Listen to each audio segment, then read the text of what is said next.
অনেক মেয়েরা মনে করে সুখ মানে বাপের বাড়ি।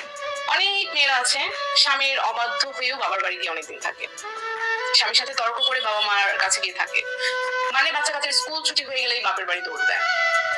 হাজবেন্ড চাচ্ছে না, পছন্দ করছে না, বাপের বাড়ি চলে যায়। অনেক মেয়েরা মনে করে বাবার বাড়ি অনেক অনেক সুখ। কিন্তু একটা ডিভোর্সি মেয়ের কাছে গিয়ে কিছুক্ষণ জিজ্ঞেস করবেন বাবার বাড়ি কেমন সুখ, খুব ভালো অ্যান্সার দিয়ে দিবেন। বাবার বাড়ির চেয়ে জাহান্নাম আর বড় জাহান্নাম পৃথিবীতে নাই।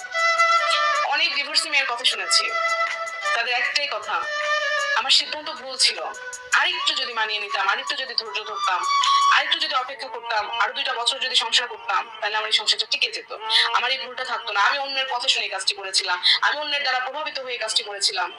এরকম কথাই তারা শোনা যায়। এবং বিশেষ করে ডিভোর্সি মেয়েদের কাছে একটা জিনিস জিজ্ঞেস করবেন, বাবার বাড়িতে কেমন সুখ ডিভোর্সের পরে। একটা কথা বলি, প্রাপ্তবয়স্ক মেয়েদের সুখ স্বামীর বাড়িতে। আসলে এই আপুটি যে কথাগুলো বলেছেন হয়তোবা সত্য, কিন্তু আপুটি হয়তোবা জানেন না যে এরা সবার বেলা সত্য না। যেমন আমার বেলা সেটা ঘটেনি, সে কিন্তু আমাকে অন্যায়ভাবে ডিভোর্স দিয়ে চলে গেছে এবং সে খুব দিব্যি সুখে আছে। তাহলে আপনার কথা কিভাবে ভাববো যে আপনি এটা সত্য বলছেন? আপনি কয়টা মেয়েকে জানেন? অবশ্যই সবগুলো জানেন না।